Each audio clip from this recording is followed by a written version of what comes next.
পরিবেশে বিভিন্ন ঝামেলা মুক্ত করে আসমানের নিচে জমিনের উপরে রহমতের ছায়া যেখানে ভরপুর এমন জায়গায় বসার সুযোগ করে দিলেন বলে আলহামদুলিল্লাহ।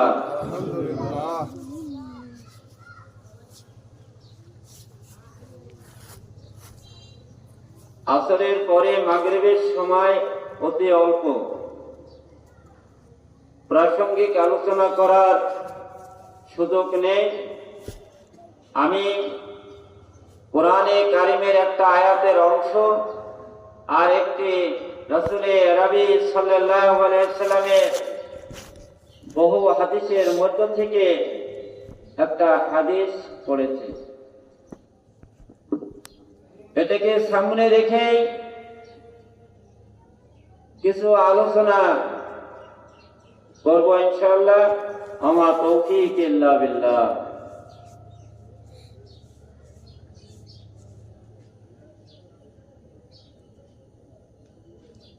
আমাদের আকাবারে দিন যারা আমাদের আউলিয়া কেরাম ছিলেন, মুফাসসির ছিলেন, তারা গবেষণা করে বলেছেন একটি আয়াতের ব্যাখ্যা সারা জীবন করলেও শেষ হবে না।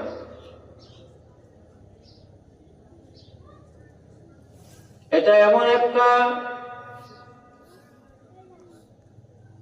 ইলমের মহাসমুদ্র,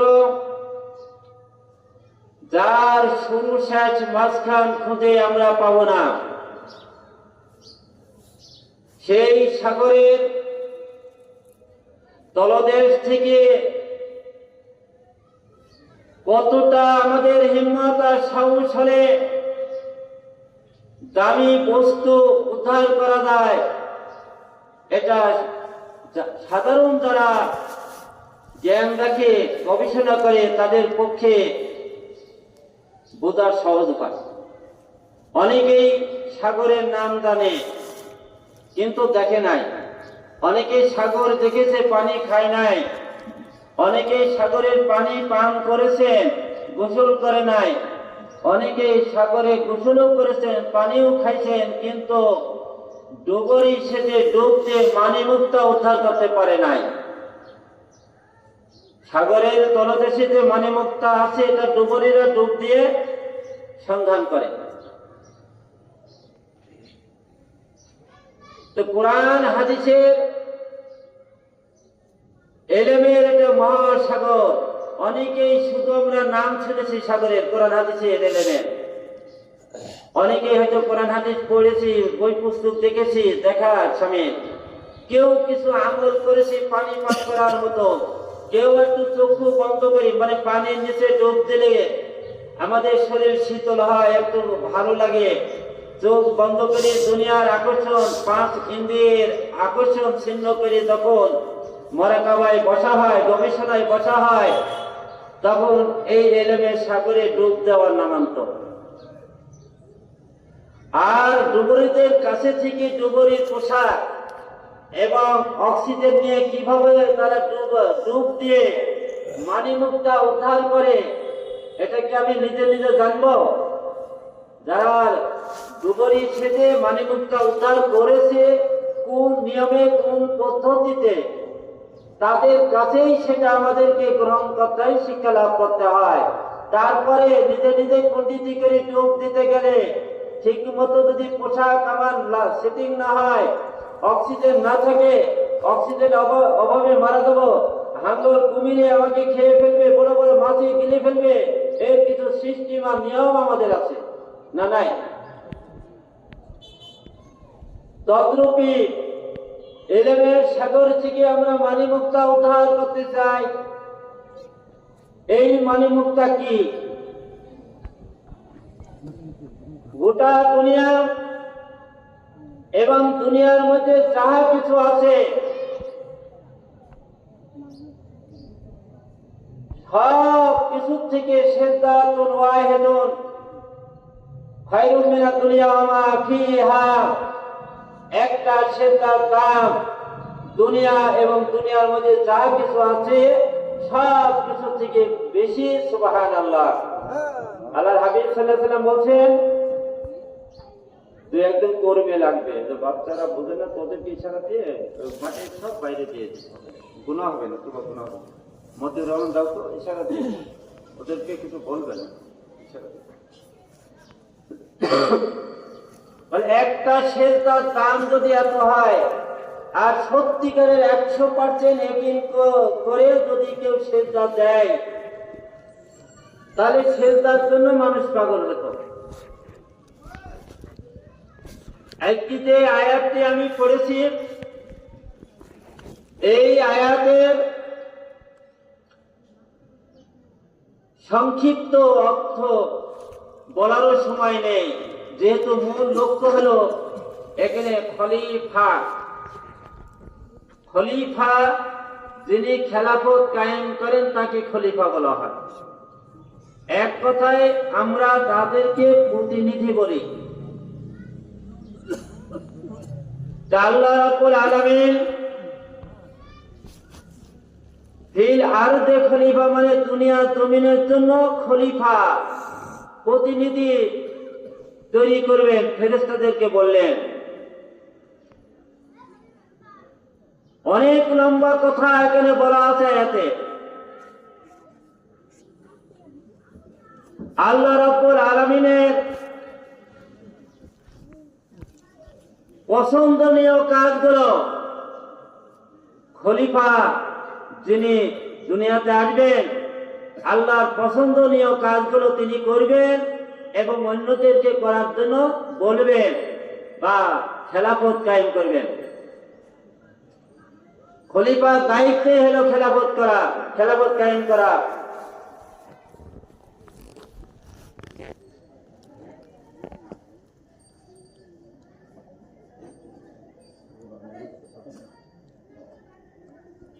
আমাদের খলিফা তৈরির অনেক কথা আছে। একমাত্র আদম মাটি দিয়ে সরাসরি তৈরি, বাকিগুলো আমরা কি লুৎফা বলা হয়েছে, কোরআনে বিভিন্ন আয়াতে বিভিন্ন ভাবে বলা হয়েছে।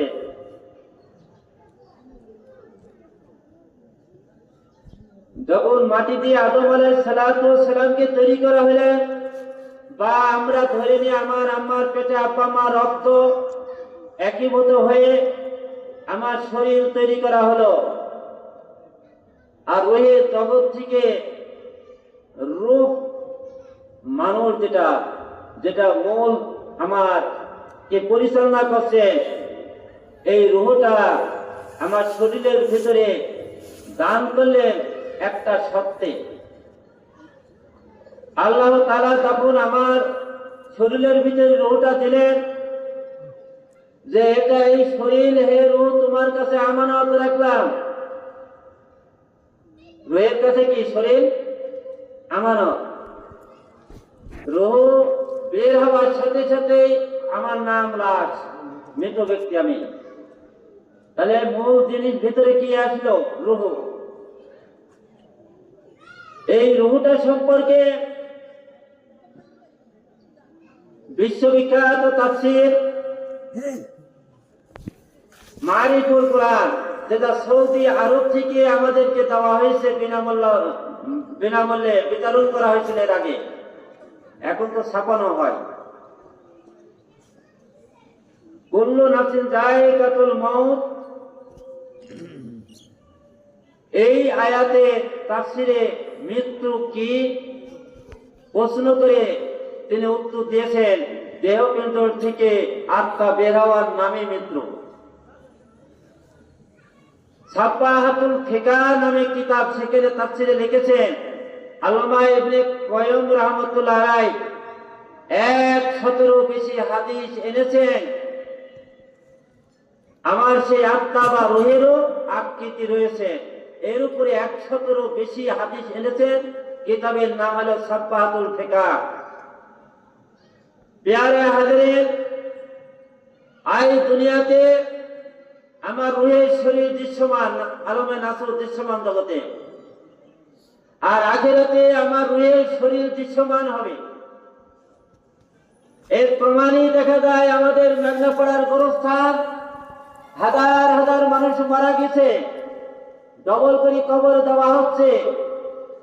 অনেকের হাড় পাওয়া গেলেও গোস্ত আর অন্য কিছু পাওয়া যাচ্ছে না, এই তো অবস্থা। তাহলে পয়সাগুলি কি শেষ হয়ে যাচ্ছে? প্রশ্ন হয়, কবরেও তো শান্তি পায়, আযাব হয়। কোরআনের ভাষায় এই রূহগুলো ইল্লিনে বা সিদ্দিনে থাকে। এই আমাদের যে রূহগুলো মরার পরে কোথায় থাকে? কোরআনের ভাষায় ইল্লিনে বা সিদ্দিনে। ইল্লিন আরামদায়ক জায়গা, আর স্বপ্নে বিচারণকারী রূহ একটা নাম আছে, হেরেসে রূহ, সেটা কবরে থাকে। রিমান্ডের মতন সম্পর্ক থাকে। ইল্লিনে যে শান্তি পায়, কবরেও সেই শান্তি অনুভব করে। দুইটার সাথে কি অপরে তো সবসময় সম্পর্ক আছে। এই জন্য আল্লাহ নবী সাল্লাল্লাহু আলাইহি সাল্লাম কবরকে একটা জান্নাতের টুকরা বা জাহান্নামের টুকরা বলেছেন। সিদ্দিনে আযাব হয়, তার অ্যাকশন কবরে আসে। আমরা দূরে থেকে বা নিকটে থেকে আউলিয়া কেরাম বলেছেন, সালাম দিলে এবং কবরকে যদি আমরা দেখে সালাম দিয়ে এবং সবরেশানি করে এই সালামের উত্তর দেওয়ার ব্যবস্থাও আল্লাহ করে দেন। তাহলে বললাম, রুহের কাছে আমার শরীরকে আমানত, আমানতের জিনিস মালিক যেভাবে ব্যবহার করতে বলেন, যে কাজে লাগাতে বলেন, যেখানে যেতে বলেন, সেটাই করতে হয়, নতুবা আমানতের খেয়ানত হয়ে যায়। ঠিক কিনা? আমানতের খেয়ানত করেও মুনাফিকের একটা অংশ, পুরাপুরি অংশ না হলেও 3টা বা 4টা গুণ, বিভিন্ন হাদিসে 3টা 4টা গুণের কথা আছে। তার মধ্যে আমানতের খেয়ানতকারী কি মুনাফিকের একটা 3 ভাগের 1 অংশ বা 4 ভাগের 1 অংশ। প্যারে হাজিরিন, আল্লাহ এই সত্যে আমার শরীরটাকে রুহের কাছে আমানত দিয়েছেন। আমি যেই কিতাব বললাম, আল কোরআন দিয়েছি এবং ওহীর মাধ্যমে যেই ব্যাখ্যা দিয়েছি হাদিস, এই কোরআন সুন্নাহ অনুযায়ী আমার শরীরকে পরিচালনা করতে হবে। যদি তা করতে ব্যর্থ হয়, আমানত রক্ষা করতে ব্যর্থ হয়ে গেলাম, আমানতের খেয়ানতের গুনাহ হবে না। বোঝাচ্ছিল না? প্যারে হাজিরিন, আমরা প্রত্যেকেই খলিফা, আমার 3.5 শরীরের খলিফা। ওয়াইজ ক্বালা রাব্বুকা লিল মালাইকাতি ইন্নী জাইলুন ফিল আরদি খলিফা, তুমি যে খলিফা নিযুক্ত করতে চেয়েছিলেন, আমি ব্যক্তিগতভাবে একজন খলিফা। ঠিক কিনা? এটা তো বুঝেছিল। আবার কালেমা দিয়ে আলহামদুলিল্লাহ কবুল করলাম বলি যে বিবিকে বাড়িতে আনলাম, আল্লাহ পাক সেই ব্যবস্থা করে দিয়েছেন, বিবিও তোমার কাছে আমানত। বিবি কি আমার কাছে আমানত। এই আমানতের জিনিস আল্লাহ যেই কায়দাতে ব্যবহার করতে বলেছেন, ওই কায়দাতেই ব্যবহার করতে হবে। এর বাহিরে গেলে অবশ্যই আমানতের খেয়ানত হবে, আল্লাহর কাছে কঠিন জবাব দিতে হবে। এটা তো বুঝলাম। এরপরে একটু ব্যাখ্যা করতে হয় এই ক্ষেত্রে, কারণ প্রায় জায়গাতে একটু সমস্যা আছে। আদিমাতা হাওয়া আলাইহিস সালাম, আদম আলাইহিস সালাম বাম পাদরে বেঁকা হাত দিয়ে তাকে তৈরি করা হয়। মেয়েরা একটু বেঁকাই বেশি হয়। ধৈর্য ধারণ করলে যেমন একটা গাছে সোজা ডাল, আবার একটা ডালে বেঁকা ডাল থাকে, ধৈর্য ধরলে বেঁকা ডালেও ফল ধরে না, ধরে না? তো মেয়েরা একটু বেঁকা থাকলে, আমরা যদি ধৈর্য ধারণ করি, ইনশাআল্লাহ বেঁকা ডালেও কি ফল আসতে পারে। অতএব পুরা সোজা করতে গেলে ভেঙেও যেতে পারে। আল্লাহ নবী সাল্লাল্লাহু আলাইহি সাল্লাম বললেন, ওরা কি বেকাই থাকবে? আর বলতে, না, তোমরা তোমাদের সোজা করার জন্য যতটা তাবলীগ, তাশকিল, দাওয়াত দরকার সব আমলগুলো করতে থাকো, আর ওদের আমল ওরা করতে থাকো। ইনশাআল্লাহ বেকা যদিও একাটুক থাকে, আল্লাহ পাক ক্ষমা করে দিবেন। এরকম জান্নাতি বহু মহিলা দুনিয়াতে ছিল। সুবহানাল্লাহি ওয়া বিহামদিহি। এখানে আরেকটা কথা বলতে হয়, এগুলি আমাদের অসুখ। বাড়িতে গেলে অনেক মেয়েরা গরম হয়, আমরা তো কাজ কাম করে দূরে থেকে গরম হয়ে যায়, ওরাও গরম হয়। তখন আমাদের বড়রা বা আমাদের আউলিয়া কেরাম পরামর্শ দেয়, বাড়িতে প্রবেশের আগে একটু নিয়াজ করে নেব। আমার বাড়িতে তো স্বভাবে কিছু কুকুর আছে। স্বভাবে কি ঘেউ করা কার স্বভাব? কুকুরের স্বভাব। অতএব আছে, আমি যদি ও ঘেউ যদি করে উঠে হয়তো আমিও যদি ঘেউ করি, তাহলে চলবি সারা রাত, ঘুম হারাম হবে, আগামীকালের কাজ নষ্ট হবে, বহু কিছু নষ্ট হয়ে যাবে। তখন আমি অন্তত ধৈর্য ধারণ করব, বাড়ির দরজায় 2-1 সেকেন্ড দাঁড়া, একটা নিয়াত করে বাড়ির ভিতরে ঢুকবো। কুকুরের স্বভাবের কিছু ঘেউ করা মানুষ আছে কিনা দুনিয়াতে? তাহলে শান্তি বাড়িতে আসবে কিনা? অটোমেটিক কিছুক্ষণ পরে তো ঠান্ডা হয়ে যাবে।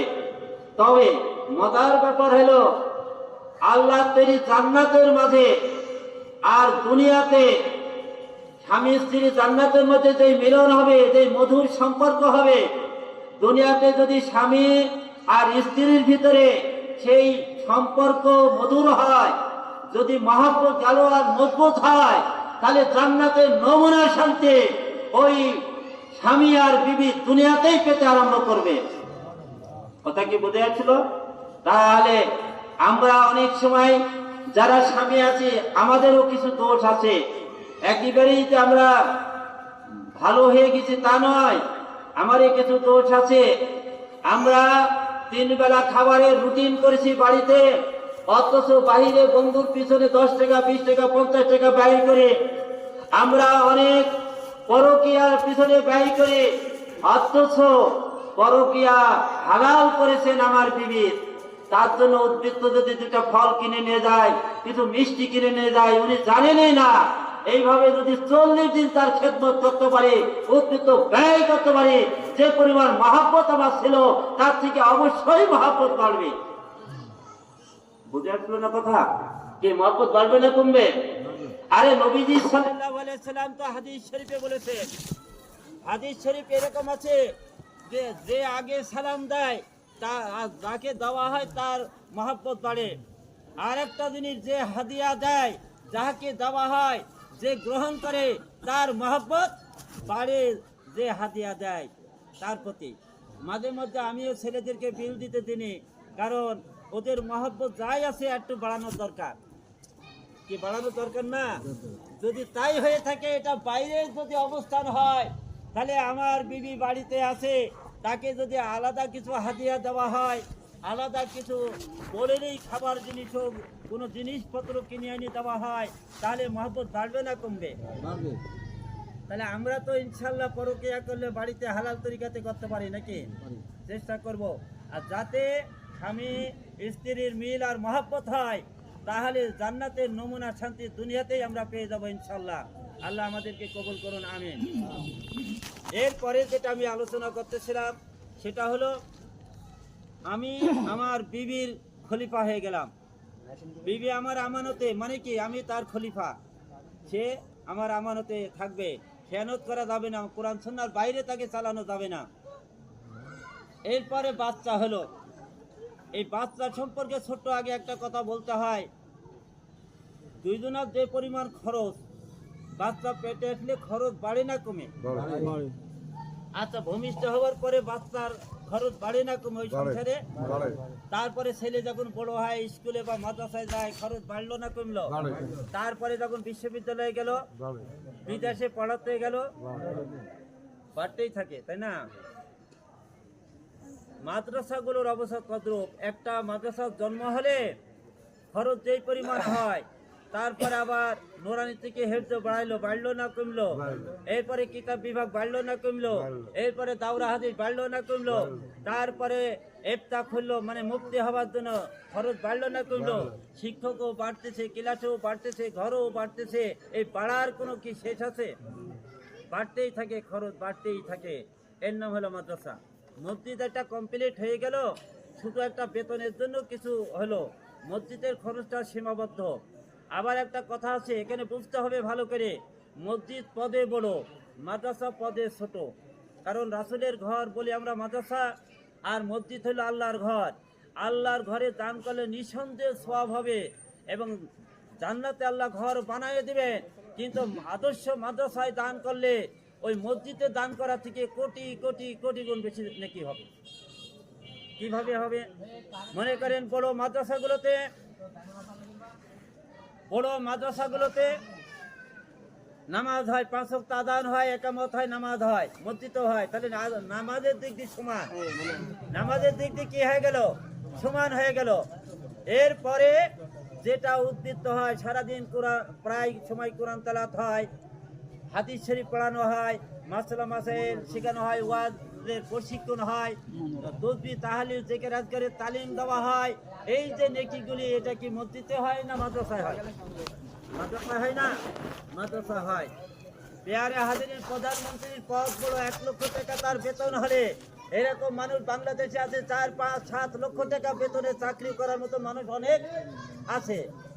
টাকাই যদি উদ্দেশ্য হয়, তাহলে পরে আখিরাতের টাকা হলো নেকি। নেকি যেখানে বেশি, সেখানে আমাদের মেহনত হওয়া বেশি দরকার। পেয়ারে হাজিরের আমরা আরেকটা কথা বলতে হয়,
একটা লক্ষণীয় বিষয় হলো, আমি বলতেছিলাম সাধনার দ্বারে ধরা পড়ে যায়। ইমাম গাজ্জালী রহমতুল্লাহ আলাইহি তিনি তার কিমে শাহাদাত কিতাবের প্রথম খণ্ডের প্রথমেই অধ্যায়ে আত্মা দর্শনের প্রথম লাইনে লিখিত কিতাবে বর্ণিত আছে, মান আরাফা নাফসাহু ফাকাদ আরাফা রাব্বাহু। এটা একটা ওলিয়া আউলিয়াদের কাউল। এই কাউলে বলা হয়েছে, যে ব্যক্তি তার নিজকে চিনতে পারল, সে আল্লাহকে চিনল। এখানে নিজকে চিনার দ্বারা ইঙ্গিত করা হয়েছে যে আমি আমার রূহ মানুষকে চিনা। কারণ রুহেরও চোখ আছে, রুহেরও কান আছে, রুহেরও মুখ, হাত, পা, অঙ্গ প্রত্যঙ্গ আছে। কিন্তু আমরা যেই শরীর আমাদের আছে, এই শরীরের মতো না। প্রাকৃতিতে কিছু ভিন্ন দিক নির্দেশনা রয়েছে। সেটা হলো এই, যেমন পানি তরল, পানি তরল, আবার পানি শিলা জমাট হয়, আকৃতি ধারণ করে, তাই না? আবার পানি বাষ্পীয় হয়। তদ্রূপ ভাবে আমাদের শরীরের ভিতরে যেই রূহ মানুষটা আছে, এটা বাষ্পীয় আকারে অদৃশ্য হয়ে আছে, আবার অনেক সময় এর আকৃতিও ধারণ করে। পেয়ারে হাজিরিন, শরীরের যেমন খাবারের প্রয়োজন হয় দুনিয়াতে, আর এই খাবারের জন্য এই যে ইলেকশন, এই যে আমাদের নেতাদের তোলপাড় চলতেছে পুরো এলাকার মধ্যে, এটা ভালো উদ্দেশ্য হতে পারে, খারাপ উদ্দেশ্য হতে পারে। যখন বর্তমান জমানায় ডাক্তারের নামে ডাকাত বের হয়েছে, পীরের নামে শয়তান বের হয়েছে, 1 নম্বর আর 2 নম্বর আছে কিনা? সেই ক্ষেত্রে আমাদের নেতাদের মতো 1 নম্বর সেবাকারক নেতা আছে, সেবা করার সুযোগী মানে সেবা করবে। আবার কি দুর্নীতি ডাকাত নেতাও আছে না? নাই।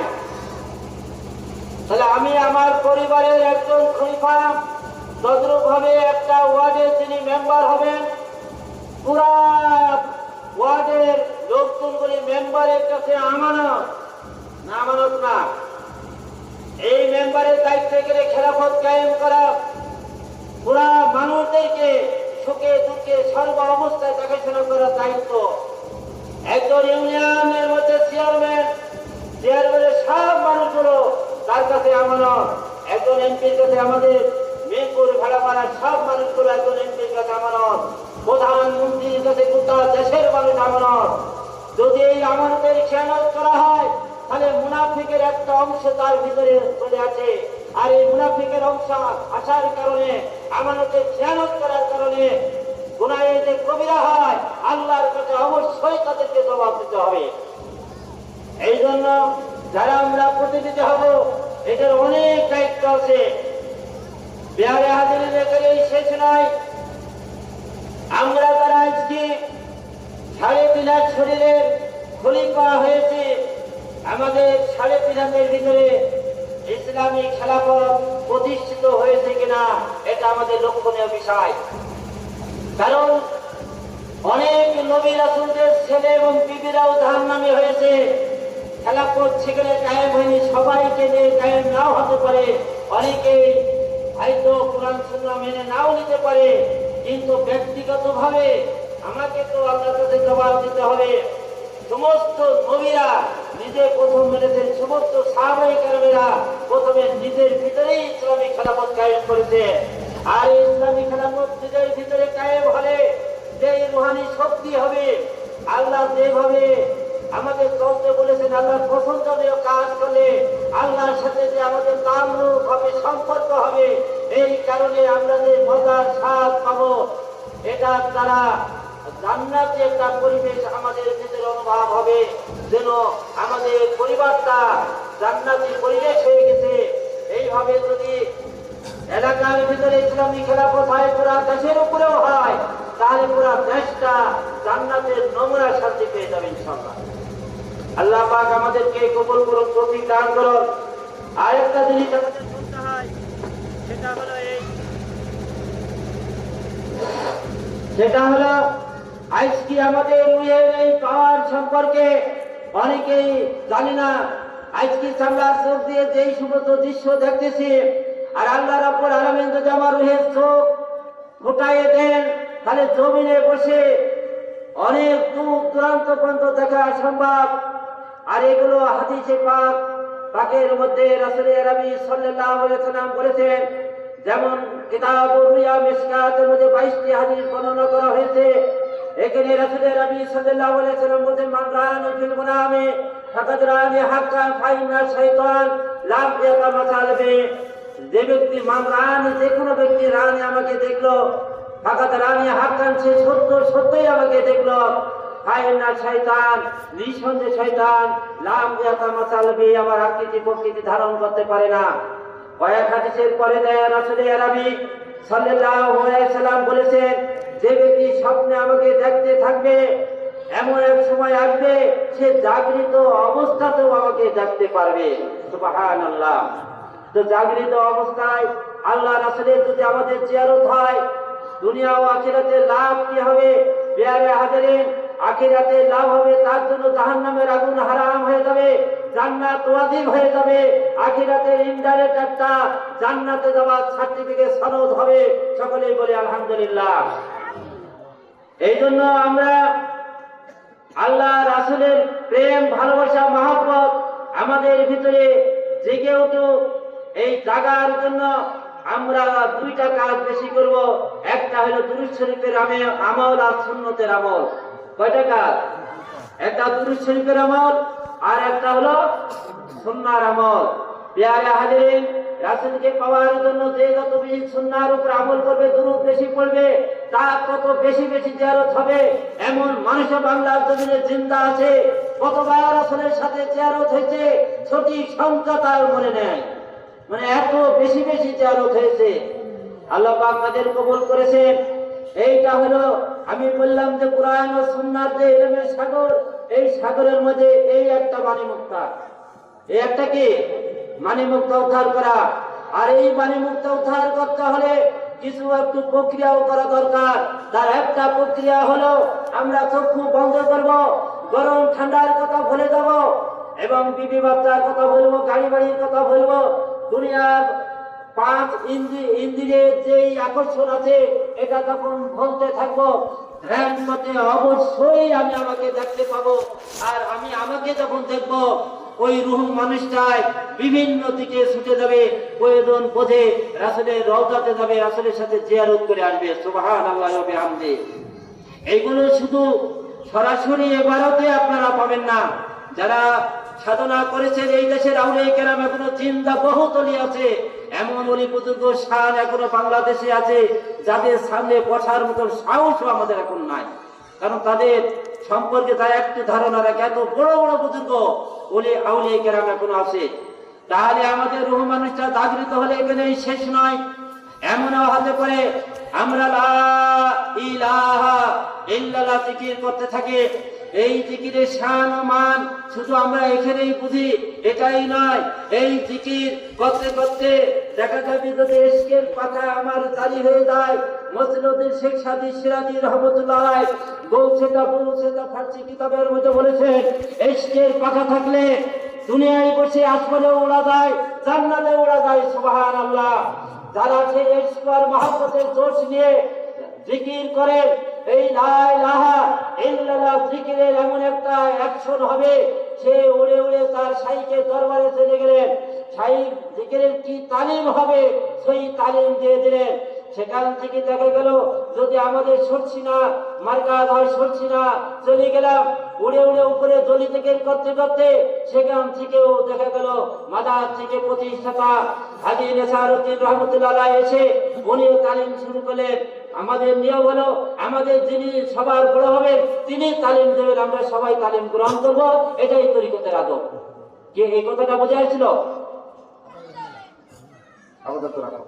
বিহারে হাজিরিন, তারপরে ফুরফুরা হুজুরের তালিম কেমন ছিল? এখানে বসে থাকবো, বাংলাদেশে চলে গেছি ভারতে। ফুরফুরার মুজাহিদ জবান আবু বকর সিদ্দিক রাহমাতুল্লাহ আলাইহি মাদার থেকে উঠে এসে আমাদের সাথে যোগ দিয়ে তিনি জিকির করবেন। তিনি কিভাবে জিকির করে তার সালেকদেরকে তার দিয়ে দুনিয়া আখিরাতে সফলতার দিকে আগাইয়ে দিয়েছিলেন। তিনি সেই ফায়েজের সাথে জিকিরের তালিম দিবেন। সেখান থেকে শুরু করে আজমিরে খাজা মঈনুদ্দিন চিশতি আজমিরি রহমতুল্লাহ আলাইহির দরবারে গেলাম, সেখানে তিনি উঠে এসে তিনি তালিম দিবেন যে কিভাবে তার ছাত্রীদেরকে তালিম দিয়েছিলেন। সেখান থেকে উড়ে উড়ে যদি আমরা বাগদাদ শরীফে চলে যাই, বাগদাদের সেই বড় পীর আব্দুল কাদের জিলানী রহমতুল্লাহ আলাইহি তিনিও মাদার থেকে উঠে এসে আমাদের তালিম দিবেন। এইভাবে আরো উপরের দিকের ঘটনা আছে। আমি মূল জিনিসটা বোঝাইছি, যদি আমাদের ইশকের কথা থাকে, মহব্বতের কথা থাকে, গোটা দুনিয়ায় নয়, দুনিয়া থেকে আমাদের বহু জগৎ সফর করা, সায়ের করা আমাদের জন্য একেবারে সহজ আর সুন্দরভাবে চলাফেরা করবো, ভয়ের কোনো কারণ নাই। বিহারে হাজিরিন, এই জন্য দরকার শুধু জিকির নয়, জিকিরের সাথে প্রেম আর ভালোবাসা। ইবলিস তো বড় আলেম ছিলেন, বড় আবেদ ছিলেন, ইবাদতকারী ছিলেন, বড় আরেফ ছিলেন, আল্লাহর সাথে কথা বলেছে। একমাত্র শুধু আল্লাহর প্রেম আর ভালোবাসা না থাকার কারণে মজদুর শয়তানে পরিণত হয়েছে। কথা কি বোঝাচ্ছিল? আমরা কখন আল্লাহর হুকুম মানতে পারি না। আজ যদি এখানে বিএনপির কোন নেতা বক্তব্য দেয়, ওদের দ্বারা অনুসারী আছে, কি দামি বক্তব্য দিল। আওয়ামী লীগের একজন নেতা বক্তব্য দিলেন, অরে সর্বনে কত দামি বক্তব্য দিল, আর বিএনপির কাছে কিছুই না, এরকম মনে হবে। এই জন্য সর্বপ্রথমে আরেকটা কথা এবার বলতে চাই, সেটা হলো মানে রাবি তাইয়েবি শাইখ বলা হয়, যিনি আমাকে শিক্ষা দিবেন, তার প্রেমও আমার ভিতরে ভরপুর থাকতে হবে। এই নকল প্রেমে না পড়লে আসল প্রেমের সন্ধান পাওয়া যায় না। এটা বোঝাতে হলে একটু সময়ের প্রয়োজন হবে। যেমন ইউসুফ জুলেখা প্রেমে পাগল হলেন দুনিয়ার উদ্দেশ্যে, কিন্তু হযরত ইউসুফ আলাইহিস সালাম আল্লাহর প্রেমে পয়গম্বর হিসেবে তার প্রেম ছিল।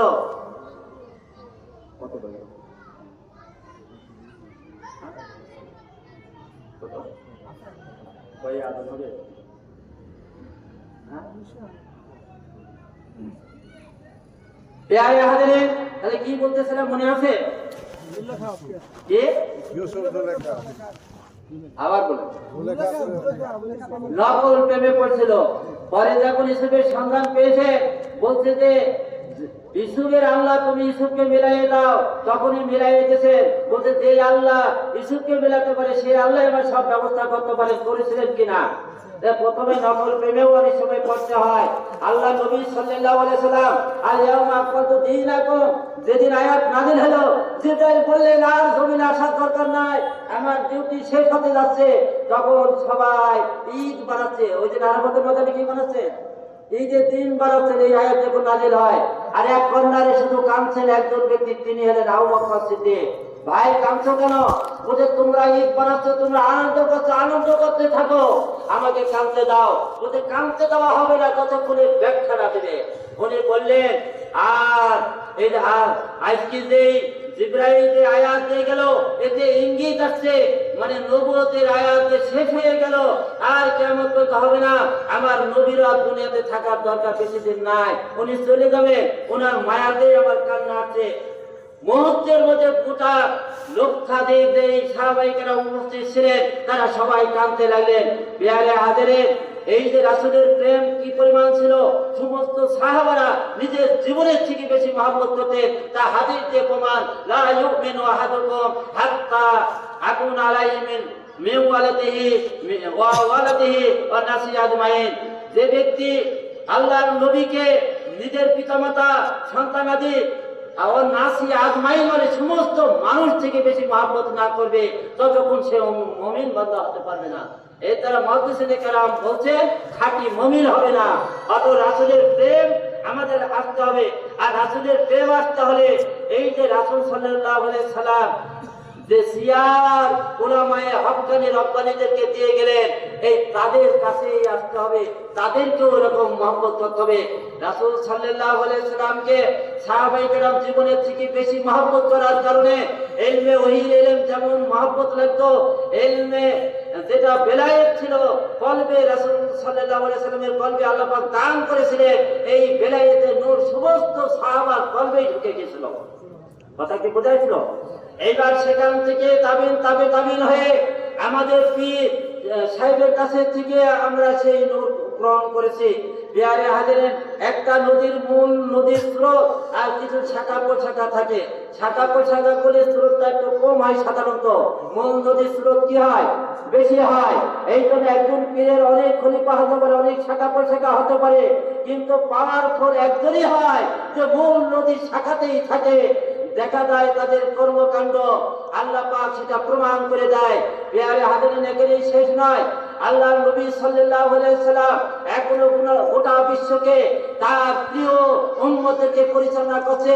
কোথায় কিভাবে সেটিং করতে হবে, কোথায় কিভাবে দিক নির্দেশনা দিতে হবে, তার সাথে অহরহ যোগাযোগ আছে।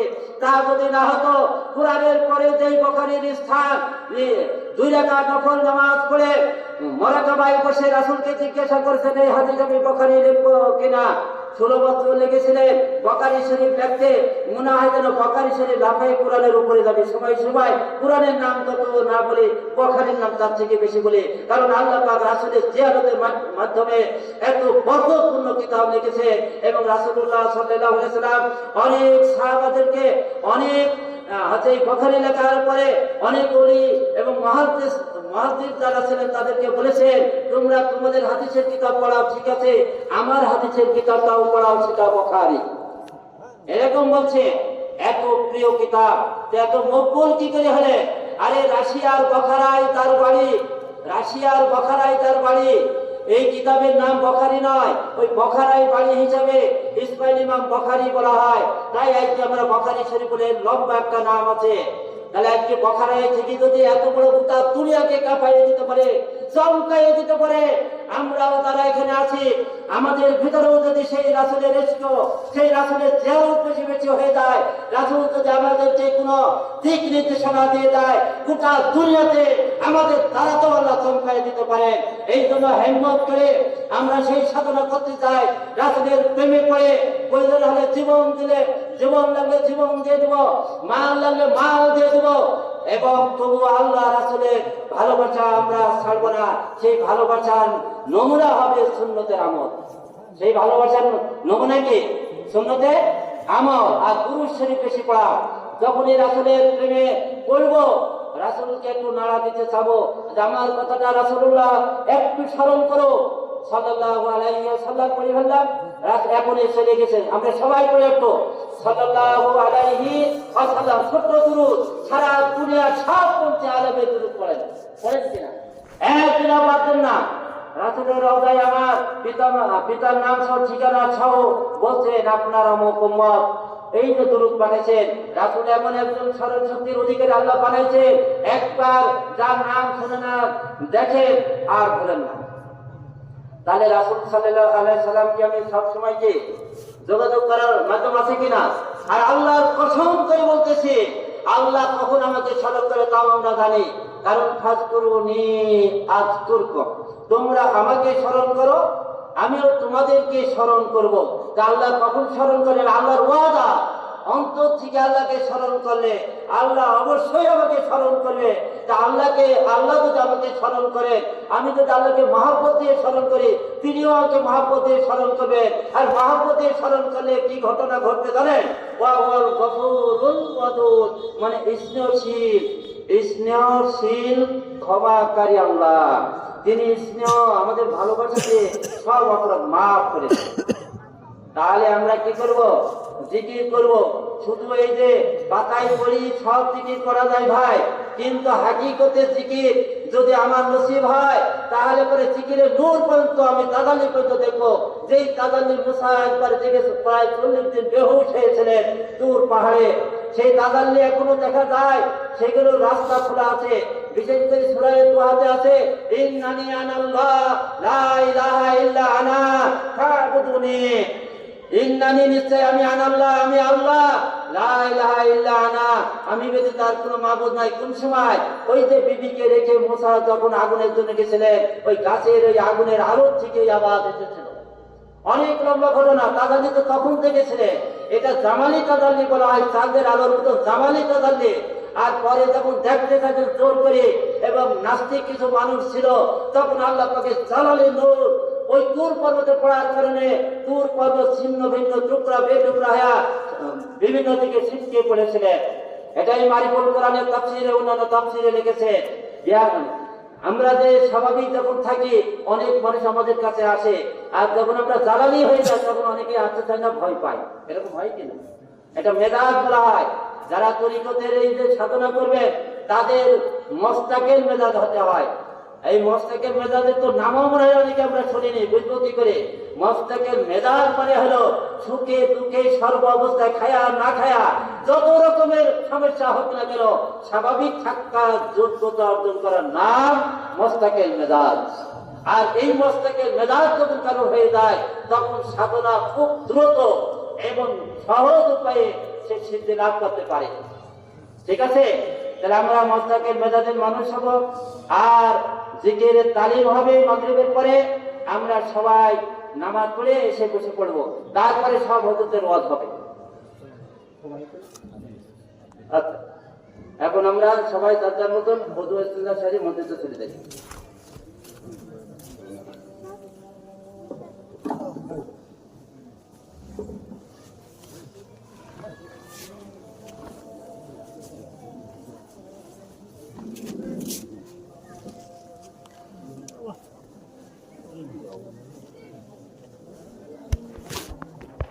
Allah